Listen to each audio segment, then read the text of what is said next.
Good morning, student. This is third lecture. We have discussed about significance of management principle. Last lecture we have discussed three significance of management principle.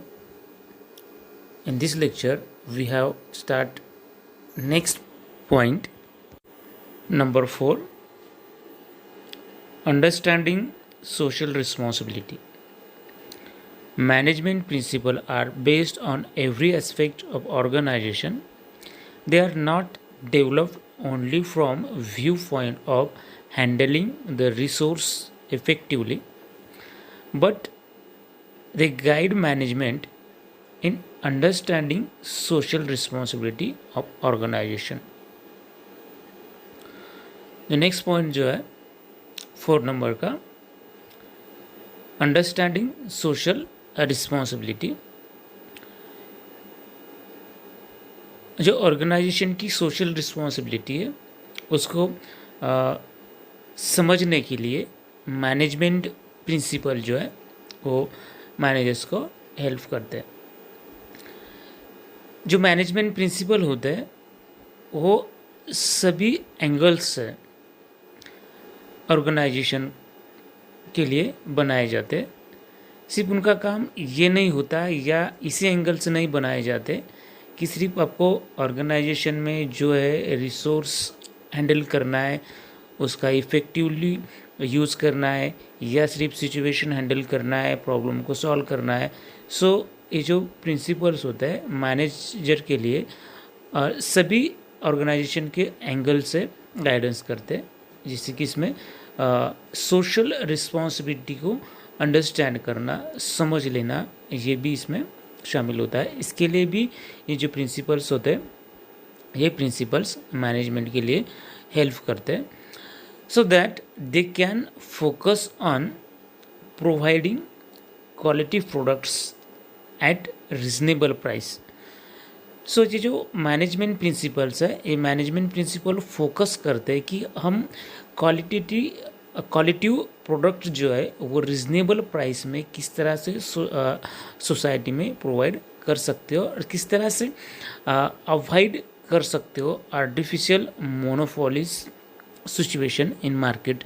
जो artificial monopoly जो बनाई जाती है market में उसको किस तरह से अवॉइड किया जाएगा और फेयर कंजम्पशन किस तरह से कर सकते हैं और fair remuneration, change in environments, healthy working place, standard tools and machinery, इन सभी के बारे में जो है मैनेजमेंट प्रिंसिपल जो मैनेजर्स के लिए गाइड करते हैं. इसमें कि फेयर रेम्यूनरेशन की बात आती है, उसके बाद जो इन्वायरमेंट चेंज हो रहा है सो ग्लोबल वार्मिंग का जो प्रॉब्लम्स है उसको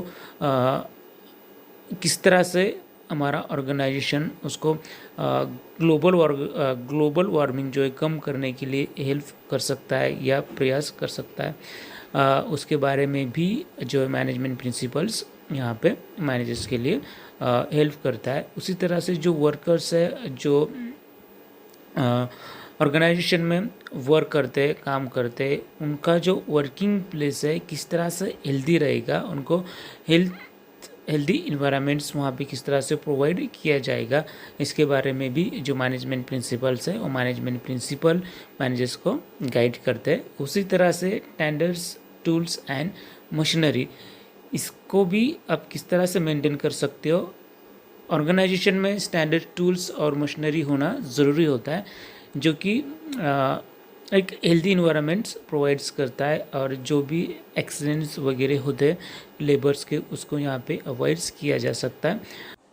नेक्स्ट जो सिग्निफिकेंस है मैनेजमेंट प्रिंसिपल्स का वो है एनकरेज रिसर्च एंड डेवलपमेंट, जिसको शॉर्ट में R&DB कहा जाता है. ये जो प्रिंसिपल्स होते हैं मैनेजमेंट प्रिंसिपल्स ये डायनामिक होते हैं यानी कि काफ़ी गतिशील होते हैं. Management principles are dynamic, their nature goes on changing along with the changes in the business world. जिस तरह से बिजनेस वर्ड चेंजेस होता है उसी तरह से ये जो मैनेजमेंट प्रिंसिपल्स हैं इनको भी ये भी चेंज होते हैं। अब जिस तरह से मैनेजमेंट्स में नीड्स होगी, जो सिचुएशन होगी उस सिचुएशन के हिसाब से या जो भी कंडीशंस होगी उस कंडीशन के हिसाब से जिस तरह से बिजनेस वर्ड चेंज होगा उसी हिसाब से ये जो मैनेजमेंट प्रिंसिपल्स है ये चेंज होते हैं। और मैनेजर जो है जो नीड्स जिस तरह से होगी उसके हिसाब से इसको वहाँ पे अप्लाई कर सकता है या उसको उसमें मॉडिफाई कर सकता है, उसको डेवलप कर सकता है। यानी कि मैनेजमेंट को यहाँ पे एक प्रोत्साहन मिलता है कि इसको अपने हिसाब से करंट नीड्स के हिसाब से जिस तरह से बिजनेस वर्ल्ड चेंज हो रहा है उस हिसाब से इसको डेवलप किए जाते हैं ये जो मैनेजमेंट प्रिंसिपल्स है। सो ये भी एक इम्पोर्टेंस हम यहाँ पे कह सकते हैं, यह सिग्निफिकेंस ऑफ मैनेजमेंट प्रिंसिपल्स का है। उसके बाद next significance of management principles number 6 helps to coordinate and control. Management principles are the guidelines for better coordinations and control. Management principles जो है वो मैनेजर्स को एक बेटर गाइडलाइन प्रोवाइड करते हैं जो भी एम्प्लॉयज़ है ऑर्गेनाइजेशन में वर्क करने वाले उनके कोऑर्डिनेशंस के लिए और उन पर कंट्रोल करने के लिए। It's very challenging to create coordination and control among different employees working in the different departments. अब ऑर्गेनाइजेशन में अलग अलग डिपार्टमेंट्स होते हैं, अलग अलग डिपार्टमेंट्स में अलग अलग तरीके से जो एम्प्लॉयज़ होते हैं वहाँ पे वर्क करते हैं, अलग अलग जगह से आते हैं, अलग अलग भाषा बोलते हैं। अब इन सभी लोगों में कोऑर्डिनेशन बनाए रखना ये मैनेजर्स के लिए काफ़ी चैलेंजिंग वर्क होता है और उसी तरह से उनके परफॉर्मेंस पे कंट्रोल करना ये भी मैनेजर्स के लिए काफ़ी चैलेंजिंग वर्क होता है और उनको कंट्रोल करके उनकी एफिशिएंसी को बनाए रखना ये भी एक चैलेंजिंग वर्क होता है मैनेजर्स के लिए। सो इसके लिए जो मैनेजमेंट प्रिंसिपल्स है, मैनेजमेंट प्रिंसिपल्स मैनेजर्स को एक बेटर गाइडलाइन यहाँ पे प्रोवाइड करते हैं और जो भी गोल्स है बिजनेस के, बिजनेस ऑर्गेनाइजेशन के, उसको अचीव करने में हेल्प करते हैं। उसके बाद नेक्स्ट नंबर जो है number 7 develops objective approach with the help of various principles of management. One can develop an objective approach. Managers can identify the business opportunities, root cause of the problem in current manner and can provide appropriate solution on it. It builds confidence in the minds of the managers.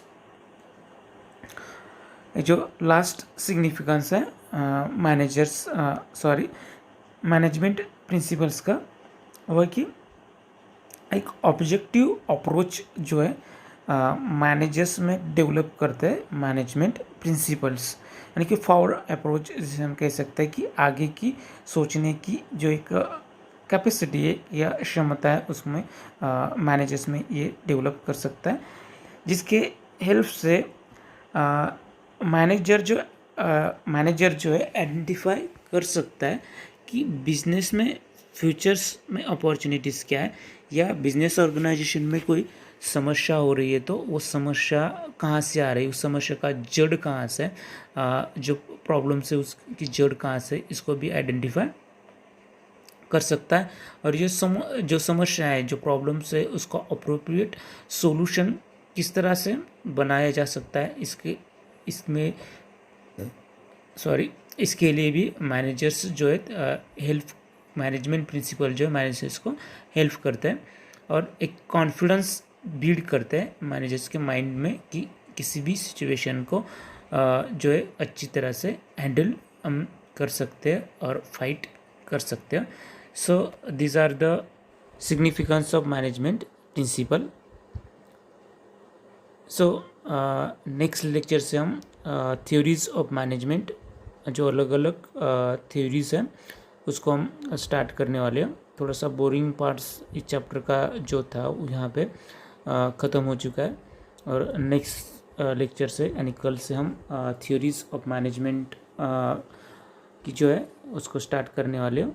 So nature and significance of management principles ये लगभग same होते हैं, तो इसमें थोड़ा सा एक ही जैसा पार्ट्स है, और एग्ज़ाम में यदि इस पर क्वेश्चन पूछा जाता है तो उस क्वेश्चन का आंसर आपको किस तरह से लिखना है इसके बारे में भी हम थोड़ा सा कल मैं आपको